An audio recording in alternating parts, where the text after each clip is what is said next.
2 दिवसाच्या मुसळधार पावसामुळे पुण्यामध्ये पूर परिस्थिती निर्माण झाली होती। आता पाऊस थांबून पाण्यासोबत नेत्यांच्या भेटी सुद्धा ओसरल्याचं चित्र पूरग्रस्त भागात पाहायला मिळतंय। काल मुख्यमंत्री एकनाथ शिंदे यांनी देखील पुलाची वाडी भागामध्ये भेट देत आढावा घेतला, मात्र त्यांनी नागरिकांशी संवाद साधला नाही। तसेच पूरग्रस्तांना प्रशासनाकडून अद्याप कोणतीही ठोस मदत मिळाली नाही। त्याचा निषेध करण्यासाठी पुलाची वाडी पूरग्रस्तांनी मुख्यमंत्री शिंदेंचा धिक्कार असो अशा घोषणा देत आपला संताप व्यक्त केलाय।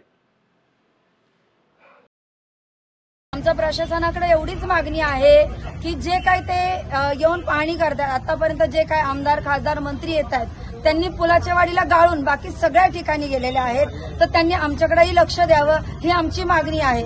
आणि जे काय त्यांनी निधी मंजूर केलेला आहे 5,000चा, तो 5,000 न देता जास्तीत जास्त जे काही नुकसान आहे पाहणी करून त्यांनी जास्तीत जास्त मदत आम्हाला द्यावी, ही मंजूर करून त्यांनी आम्हाला द्यावी। आणि जे काय एकनाथ शिंदे म्हणा, अजून राज ठाकरे म्हणा, बरेच जण आमच्या कानावर येते की सगळीकडे येऊन गेलेले आहेत, तर त्यांनी आम्हाला का बघितलं नाही, एवढी आमची त्यांनी म्हणजे ह्या प्रश्नांची उत्तर त्यांनी आम्हाला द्यावी ही मागणी आहे। निषेध व्यक्त करतात, निषेध व्यक्त करतो आम्ही त्यांच्याबद्दल। कोणाचा? मुख्यमंत्री एकनाथ साहेब जे काय अजून असतील त्यांच्याबरोबर सगळ्यांचा आम्ही निषेध करतो।